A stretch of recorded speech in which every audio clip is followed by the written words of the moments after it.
Okay, so I'm Cynthia C. Miller. I'm a regulatory compliance program manager for OneWell. Just a little bit of my background. I've been in this field for almost 25 years. At this point, I was in supports coordination for 20 years prior to coming to OneWell. Honestly, when I first started working in supports coordination, it was not necessarily a population I had really kind of focused or thought about working with. But this place had offered me a job and I just kind of fell in love with working with people with disabilities. So that's why I've been here as long. That's awesome. And I do think a lot of people end up in the field in exactly that way. Sometimes you get a job offer and it's let's do this now. And then you end up falling in love with it because it becomes part of you Mhm. in every way. So thank you. Yes. Mhm. Brandon, how are you? Good. How are you? Thank you for having us. My name is Brandon Cherry. I'm Director of PA IDD Operations at OneWell Healthcare. I got into this field thanks to Miss Cynthia, actually. Cynthia C. Miller hired me as a supports coordinator many years ago. I was working in managing a restaurant, and I was very eager to join a line of work where I could work directly with this population and make a difference. And Cindy gave me my start, and I kind of followed her over to OneWell, and ever since then, I'm now managing Pennsylvania operations and able to make a significant difference in the lives of individuals with disability, autism, and we've grown so much. So it's an honor and privilege to work here. Well, I have to say arms together because I was in the service industry for restaurants for many years. Yeah. Oh my Was it goodness. corporate or private or both? Corporate. I managed it. It was actually Panera Bread I managed in Okay. college. So battle wounds, physical and mental. I feel like everyone should work in that Yes. service industry at Agreed. least Oh my once. goodness. Yeah. Agreed. I went to my first Cindy, actually it was my first office job working under Cindy, and I was like, oh, this is easy because for coming from the restaurant, I was like, does not even compare. So People have no idea, yeah, but it yeah. gives you bones to, Yes. Yes. Thick really skin, yes. go through. Yeah. All right, Miss Laura, you're up. Yes. Hi, guys. Thank you, Lindsay, for having us. My name is Laura McBride. I'm the Executive Director for OneWell Healthcare.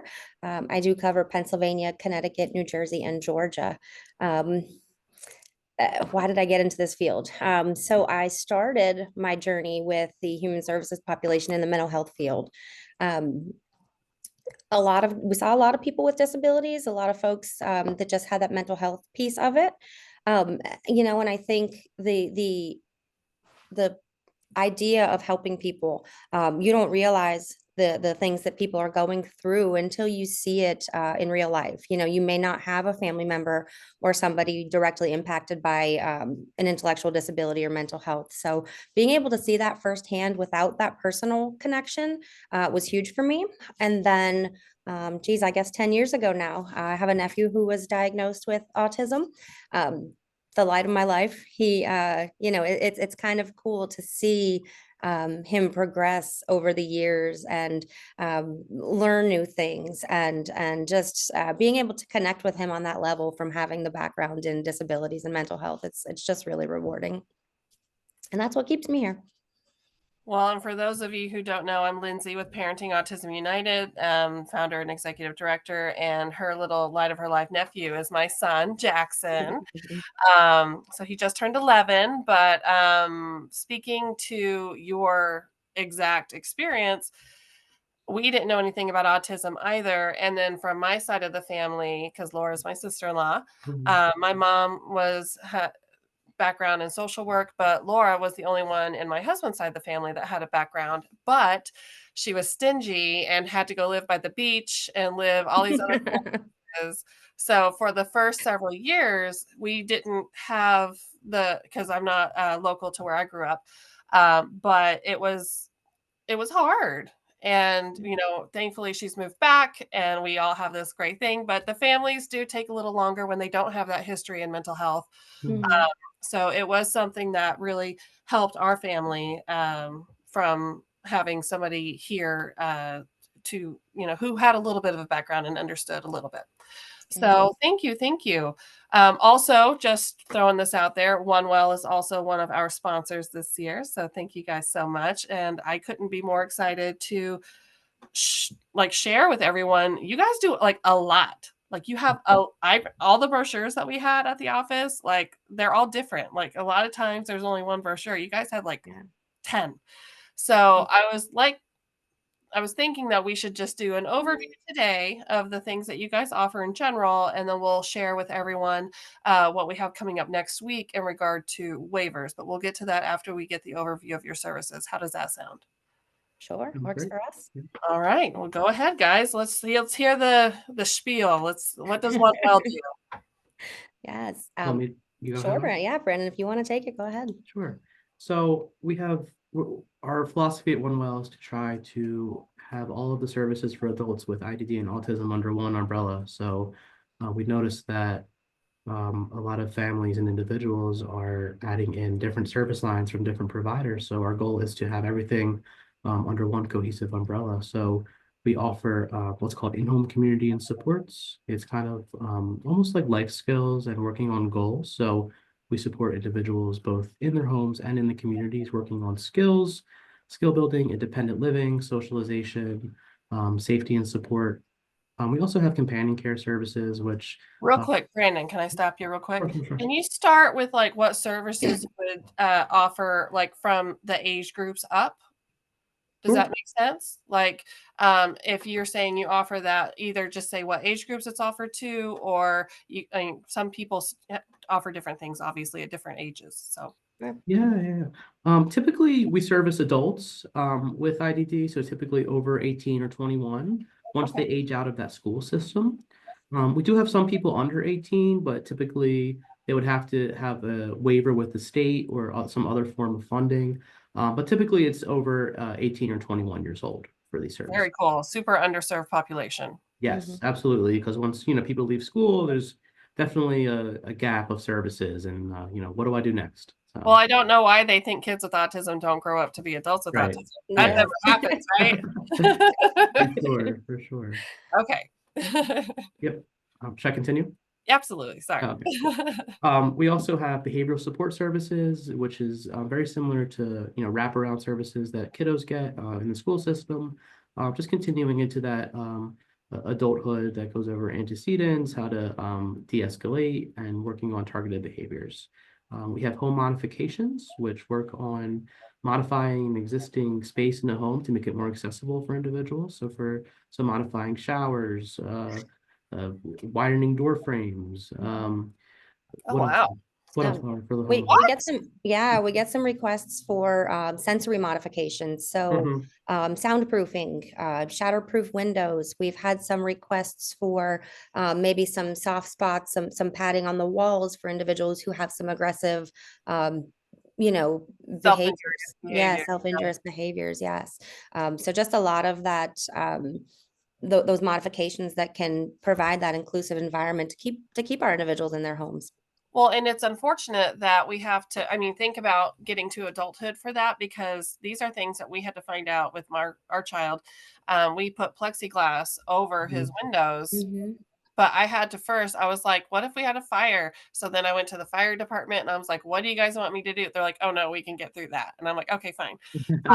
But then we got our security system, not to, obviously we don't want anyone breaking in, but if he opens his window, it says Jackson's window open. But then people don't understand that you can put those alarms and things on all the doors. So we know when he leaves his bedroom. And I know that there's other things, just to sidebar for 1 second. Like if you're worried about the sleep that they're getting, there's sensors you can put in beds to know when they get out and if they're really sleeping or not. But these are all things that we didn't know, and we had to kind of navigate through. If anyone would have been able to like help us with that, that would have been much more helpful. So that's Yeah, amazing. well, that leads into our assistive technology department. Laura, do you want to explain this one? Yeah, so we do have a really great AT, assistive technology department, where devices like you just mentioned, Lindsay, the sleep sensors, the smart speakers, the cameras, things like that, they're all things that we're able to help with. We do have some in-house devices that we use, but the service is really not specific to those services. It's person-centered to do the research and find out what type of technology will work for those individuals. Communication boards for our folks who are nonverbal, really helping them to promote that communication and being able to speak on their own and form sentences and tell you their wants and their needs. So many times that communication, that language is a trigger to a behavior. Most times those behaviors are lack of being able to express themselves. So it all ties in, and some of the other devices that we're able to work towards, really the possibilities are endless. It's everything from no tech, low tech to those high tech devices. Something as far as a weighted spoon for limited dexterity is considered technology. The Oh, sensor, yeah. the sleep Never sensors even like heard you of that. mentioned. Ring doorbells for our adults who live independently to help them have that peace of mind if there's anxiety or fear driven around somebody being at their front door. Those two-way accessibility features really help them manage that. We have some smart speakers that allow again, our individuals that live independently to help them with medication reminders and wellness check-in surveys to make sure they're feeling okay that day. And if not, do they need their support to be contacted? I can tell you right now, I mean, I know you. I'm sorry I didn't go to Easter dinner on Sunday because I was down with a cold, but I am blown away. I mean, we're not even 15 minutes in, and I can tell you that I'm floored. I'm absolutely floored by what you guys are offering. Yeah. But I can't help but have red flags. I'm wanting to know how many people you serve and how hard it is to get your services. Yeah. But if you guys want to get to that later, that's fine too. But just so you know, these are the questions that I'm pinging right now. Sure. Yeah, I think let's get through our service list and then we can touch back on those questions you had, Lindsay. Perfect. All right. That's amazing. I'm blown away, just so you know. Yep. Yeah, I mean, I can do Uber, and then you can maybe we Sure. can switch back and forth. Sure. Yeah. So my next is one of my favorite. We partnered with Uber for transportation. So a lot of individuals prior to this relied on outdated county transportation methods, which are very expensive and very ineffective. So we partnered with Uber.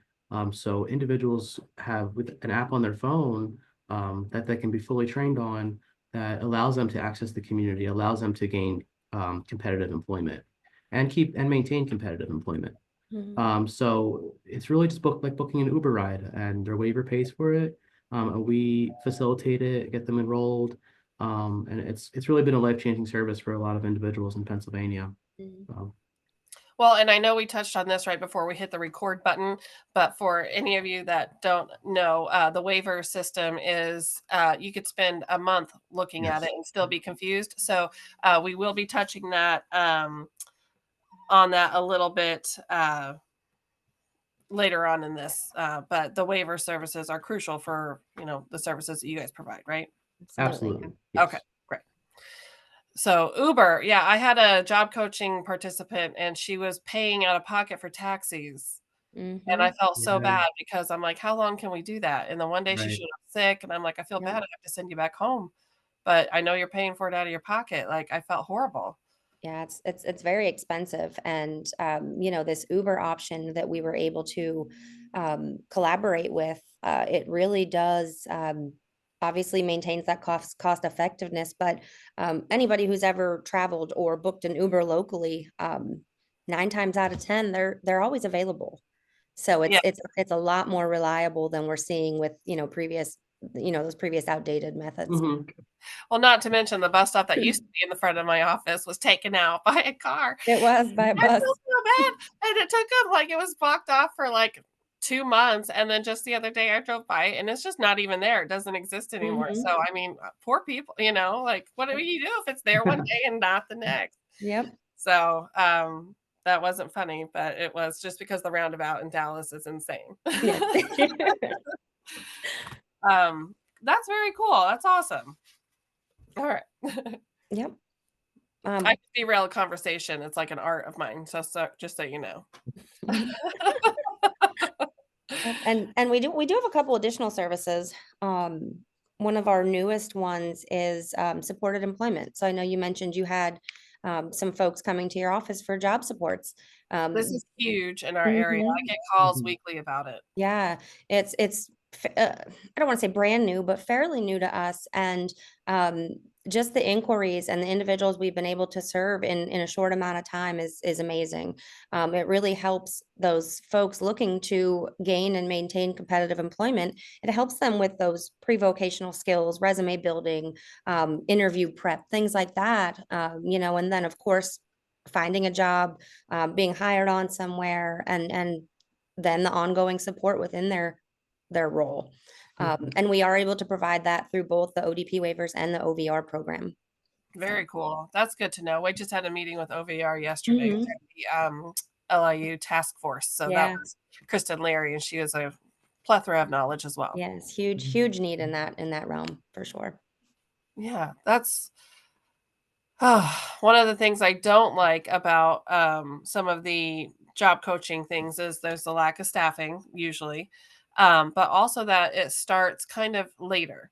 And I know Mhm. it's super hard for families to look past today in a lot of instances, but for our kids, you just have to. You have to look further down the line.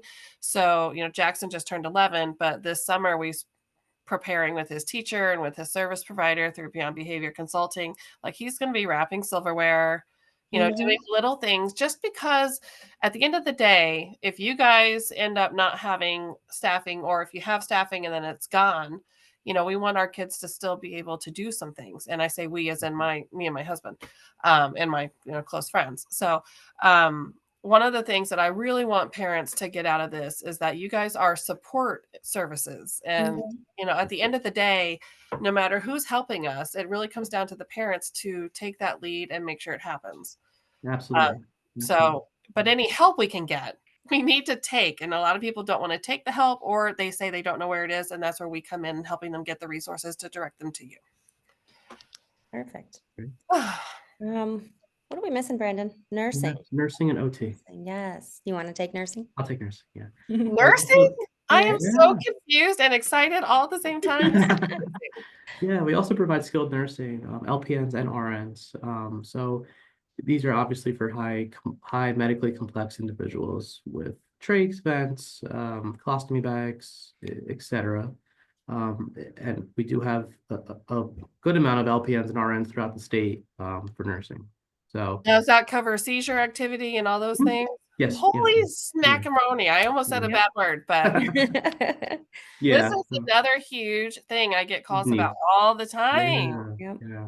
This is amazing. So again, quick sidebar. So sorry. We have a respite grant that we're doing with Beyond Grateful. It's Okay. another nonprofit here. We're both through the Luzerne Foundation, so that's how we're connecting. But the respite program that we have right now, we can't offer that to somebody unless they have their own, nurse if they needed that medically complex, Yeah. piece component. Oh, that's good to know. But a lot of people don't have it just because of the staffing issues. But Yeah. again, I don't know where to send them, to at least look and get on the list even, Yeah. because we all know there's lists. Yes. So, but we've been offering that program ages 13 and under simply because we wouldn't have had the support for the adults, depending on size. And I Mhm. can't get over the modifications for the home because the size Jackson is now, I'm not a small individual, neither is my husband. So we're assuming he's going to be a tall individual as well. And who knows what we're going to have to do to this house, Mhm. But that's the thing. It's you don't think about those things. You just sometimes work around it. But when we can help families who are reaching out to us and they have already, I've said these pieces are coming, but now I can email them and say, while you're waiting, check Mhm. this. Yes. So that's And that, kind of where we thrive. and that respite grant that you mentioned, I mean, that's a conversation we can have. We can see how we can work together on that to Yeah. make sure we're getting the services out there. Yeah. And as everyone knows, there's more than enough individuals. Not any one service provider is in competition. There's so many families on wait lists, especially for the age range that you're offering. I mean, if there's even a wait list that they're on, that would be Mhm. something that would be hopeful. But no, this is, look at my little Burnsy hands going. Yes. It's exciting. So I have two more for you. One is active, one is coming very soon. So occupational therapy, we are able to provide.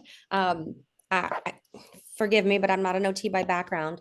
OT is really helping with that full scope of somebody's daily living. So anything from their ADLs, feeding themselves, managing their volume, their tone, their gait, whatever aspect of their life they're needing help with, that's where our OTs can step in and really provide that direction, that guidance. A lot of the OT service involves educating the parents and the support system. And people seem to glaze over that. And sometimes in the past, Jackson was having services and they're like, well, we would prefer it if his behavioral health tech wasn't in the room. And I'm like, oh, no, no, no, no, no. How am I going to know as a parent what I need to work on if somebody who's sitting there can't relay it to me and I already know your schedule is at capacity and you don't have time to help me? Yep. It's not your fault, and it's also not in your job description either. And that's what a lot of parents think is like what kids are getting at school before they graduate and go into your services is they can only do things that might impede their learning. Versus there's other things that could be super helpful for living, or they're not learning, for education. Like if they can't tie it in to something, even though it desperately needs to be done, they can't have it as part of their goals. Yeah. And that was something I didn't understand at first. And I was like, but I need it. He needs it. He needs it. Yes. Like he forgot how to use a spoon Mm-hmm. because he doesn't eat anything that requires him to use a spoon. Yes. So my next thing is, do I try to introduce more foods that he would need to use a spoon? Or do I just say, well, you're not going to eat anything. You don't need to know how to use a spoon. Like, I don't know, but I would rather him have more skills than not enough. For And sure. Yeah. that's kind of the way we go about it. Yeah. And then last one I mentioned is that speech therapy. So this is brand new for us. We will be able to offer that within the coming weeks.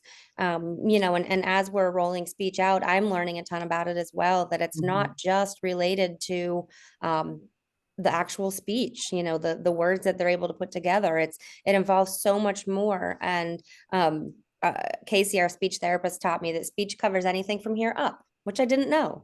I didn't know that. You just taught me something. Yes. So anything, swallowing, again, I'm not a speech language pathologist, but there's so much more that goes into speech than just being able to form words and sentences. So yeah, that's something in the next couple weeks we can have another conversation on. nice. Absolutely.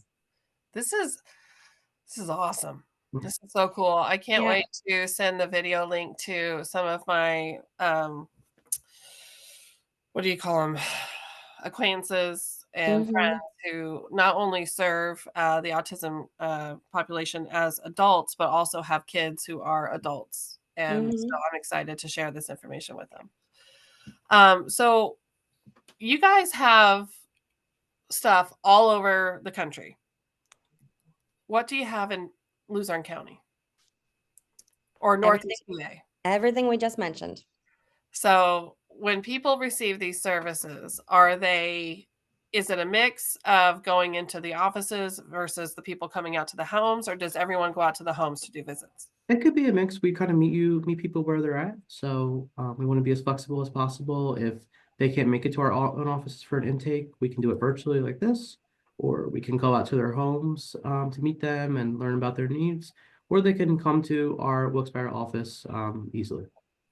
Now, the Wilkes-Barre office, is that the one by the River Grill and the hospital there? Yep. That's awesome. Look at those filing cabinets. They came from our office. Yes, we are in the building right next to River Grill, right behind the McDonald's. So beautiful location, right on the river. You can see it's it like from a knee Mars office. surgery place in there, yes, right? yeah, same building. Yes. Okay, very cool. Yeah, because that parking lot can get a little confusing.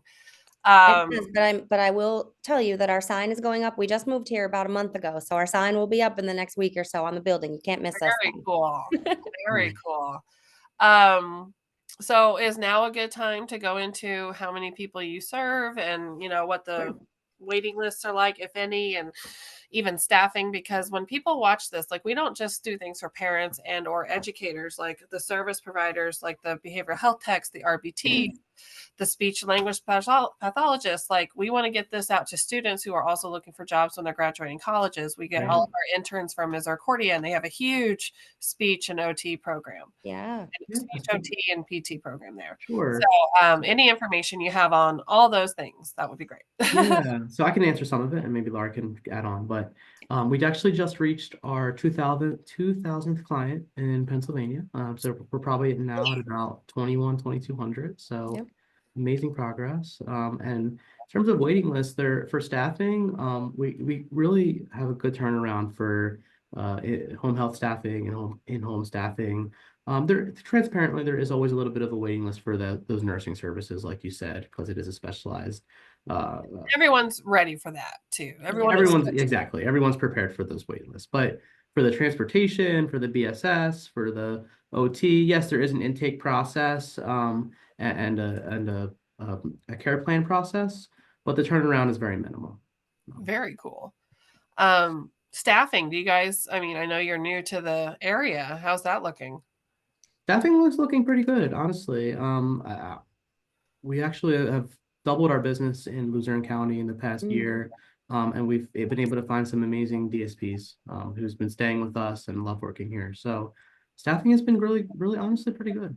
No, that's good to hear. It's been I'm so tired of hearing the word, well, since COVID or post-COVID and all these things, but it's the truth. I mean, It's a lot of real. people were able to get different jobs that paid the same or higher with a lot less stress. And some people, it didn't get ingrained into their bones whenever they took the job. And, so it's good to kind of weed out some of those people, but we needed that insurgency of new employees, I think. And I think now we're at the point where we're getting to that.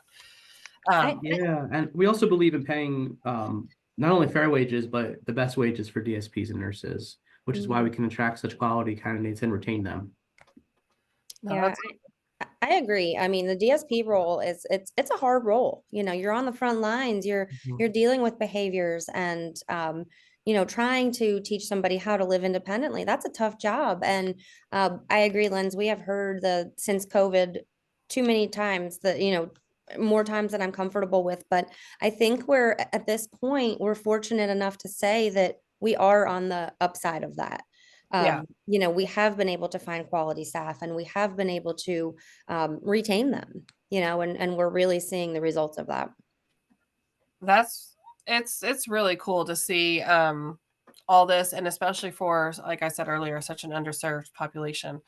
So Luzerne County is Luzerne County, but what about Northeast PA? Like, do you guys go further into Lackawanna County and all that, like, there's kind of like 13 counties that make up like here and like going into Central PA. So we do, yes. So we cover all 67 counties in Pennsylvania. We do have for our operational purposes, we're broken up into regions, and our Northeast region, we have 3 offices. So we do have an office in Wilkes-Barre, we have an office in Williamsport, which would get a little more towards that central area, and then we have one up in Towanda, which is a little farther north. But we also, we have an office in Allentown. We have offices fairly spread out, but still close enough around the Northeast region. No, that's amazing. So like somebody in Lackawanna County would come to the Wilkes-Barre office. Yes. Yeah, no, that's good. And I think a lot of people are used to doing that. You can't have everything in one location. You do have to travel somewhat. If somebody here wants a diagnosis, they have to go down to Lewisburg 9 out of 10 times. Yep. If they can't get into the catch team at 44 here, which again, you just got to wait and see where you're going to land. But that's where, anyone who has a child knows you'll go where you need to go to get what you need to get. Absolutely. Very, very cool. So I think we're at the magic point. Who wants to talk a little bit about waivers and then talk? That's Cindy's specialty. She can talk about it all day, every day. I could talk about waivers all day, every day. So for Pennsylvania, so there's 3 different waivers under what's called the Office of Developmental Programs. So that's kind of like the boss, so to speak, of the waivers. So you have the person family directed support ones, or PFDS for short. And that has an annual cap of services of $47,000. There's a second one called community living waiver. And keep in mind, all three waivers cover the same services. It's just a matter of kind of fitting within that like budget. Right. The community living has an annual cap of, I believe it's $87,000. And then we have our consolidated, we kind of call it like the golden ticket waiver, because there's no cap of Right. services on that. But those are the three for ODP. There are other waiver options as well.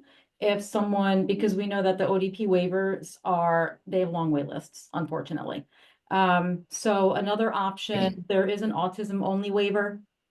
It's also administered by Office of Developmental Programs. That one is specifically for 21 and over. The other three ODP waivers that I mentioned, technically, the age range of someone qualifying is 3 years old to 120 years old. So pretty wide range. It's Yeah. just a matter of, because the funding's limited, someone is most likely closer to graduation before they actually get a waiver slot. But the autism waiver, it's called the adult autism waiver, 21 and over. A lot of the same services that Brandon and Laura spoke of, the job coaching, transportation, the autism waiver does cover those things as well. There's no cap on autism waiver also. Sure. However, the funding doesn't go as much towards those waiver slots, so those are even more limited. Right. So that's kind of unfortunate. And then there's also other program offices like Office of Long-Term Living, Community Health Choices, that they have their own types of waivers too. A lot of them still cover the same types of services. It's just a matter of the person's disability or diagnosis. That's more like a physical disability or like more medical needs. That someone will qualify for one of those. But those are also, perfectly great options too for people. Yeah. So the question that I get, also equal amount to all the other ones I talked about, is Social Security versus waivers. Like, why do we need a waiver if we can just get Social Security? And when can I get Social Security? And I'm like, I don't know. My son's 11 and I know this stuff, but I haven't gone through it yet. So I don't know.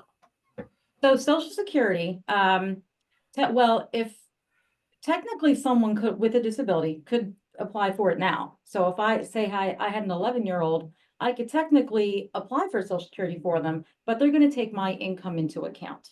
Right. So if someone is a little bit more of a lower income bracket, they might want to start applying for Social Security while their child is under 18, just to see if they would qualify. If they don't qualify based on mom and dad's income, then they would have to wait until they're 18 to apply for that Social Security. Technically, they can start 2 months before their child turns 18. They can go on the Social Security website. There's an online disability report that they can fill out.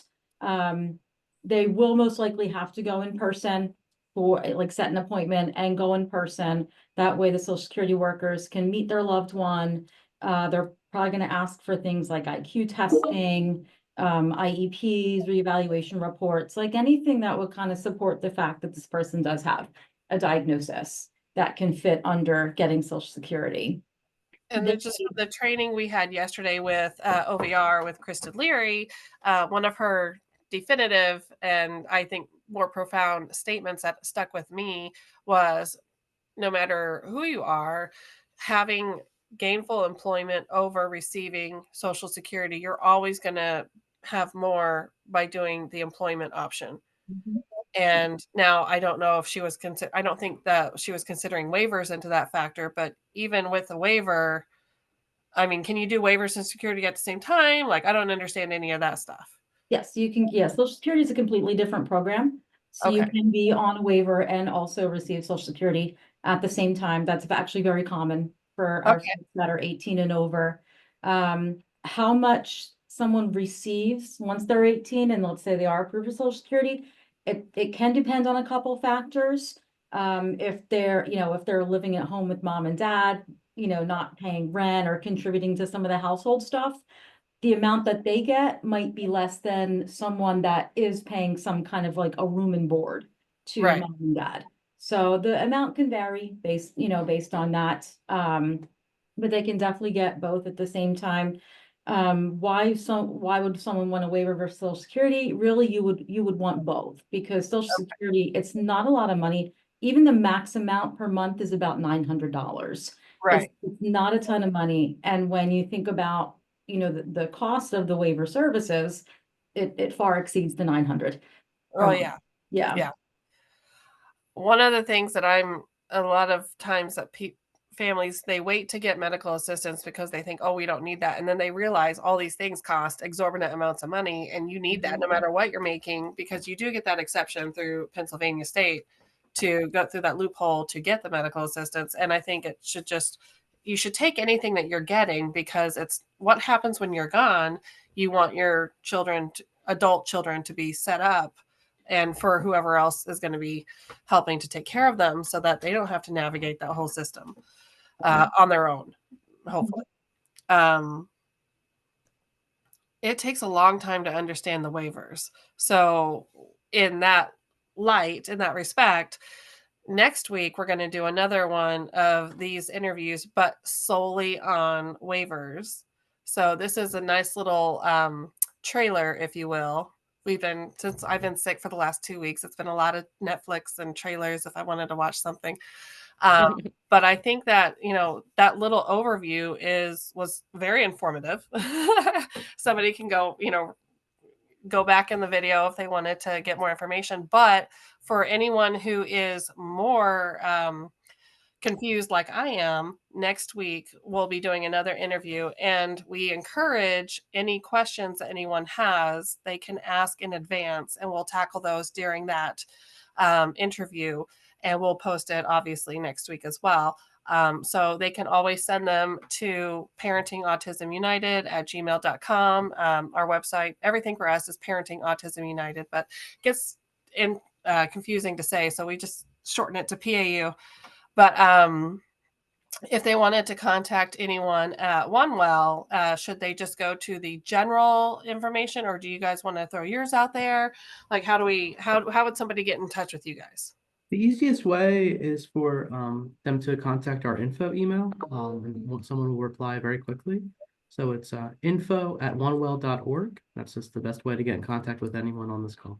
So. No, that's good. And one of the things that we tend to do is just offer that, like I was saying earlier before we start recording, just a more casual thing. So this is advice. This is, we're here to help and support. Even if you're on our waiting list, these are the things that we can give you now.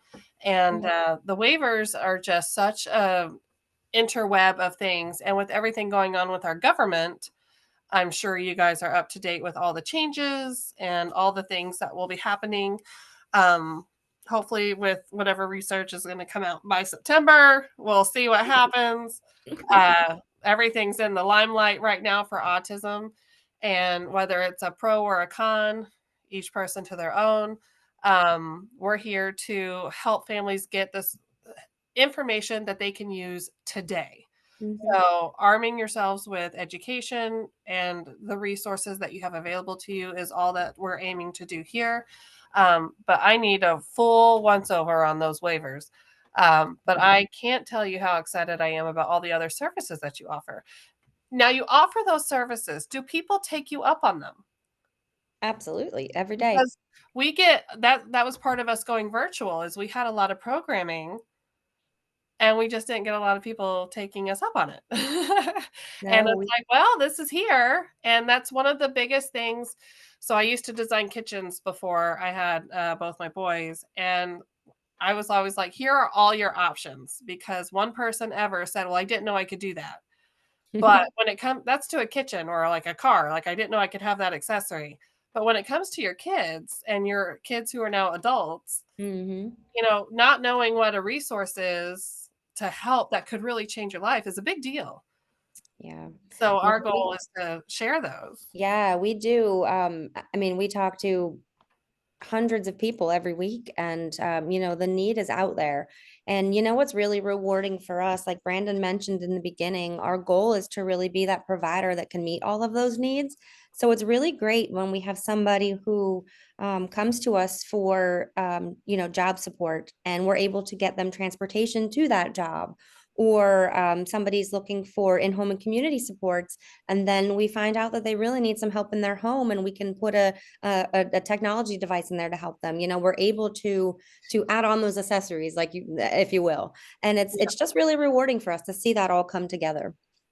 Yeah, and if anyone wants to visit your social medias, they're very engaging, and I love how active you guys are all across the board, um, and so positive. And you all know that with autism, because it's an unseen diagnosis, there's a lot of negativity that comes with it, just naturally, because scientific reasoning and materialism, like if you can't see it, it's not there. And that's just not the case. But there's not a blood test or whatever yet for us to do that. But the positivity goes a long way, especially for families like my own. And with a lot of what's been out in the press recently, I think that positivity is huge. And I Absolutely. commend you guys for that. It's amazing. Thank you. We're looking at our very own Cindy Lou Who from our Winter Wonderland there, Miss Laura. And if anybody knows her, she makes the perfect Cindy Lou Who. I did that And just for you, Lindsay. I hope you're wanting to make a comeback, because I don't think I could get a better one for it next year or this year. Tell me when, I'll be there. I will. Well, and that's, we really want to offer up not just services, but just, normal experiences, normal to what the families have been expecting. So, when you see a character and you can be an adult, you can still get excited, and it's nothing to be embarrassed about. And it's something that in our programs, we would have them open to all ages, because I don't care if you're 25, if Sesame Street is your favorite thing, that's your favorite thing. And we should let you indulge in that, because that's where you're at. And so that's, it's huge though. But to see a lot of my friends whose kids are entering that post, high school, whether it's at 18 or 21 or 22, I don't know. Did they change it back to 21? It's still 22, but it's her 22nd birthday. So it's not like the end of the school Okay. year, 22. All right. So, but they're leaving that magic point. So, this is really great information, and I can't thank you all enough for sharing it. So next week we'll do an interview. So this is Tuesday, the 22nd, and we'll put this up today on YouTube. It's Parenting Autism United page.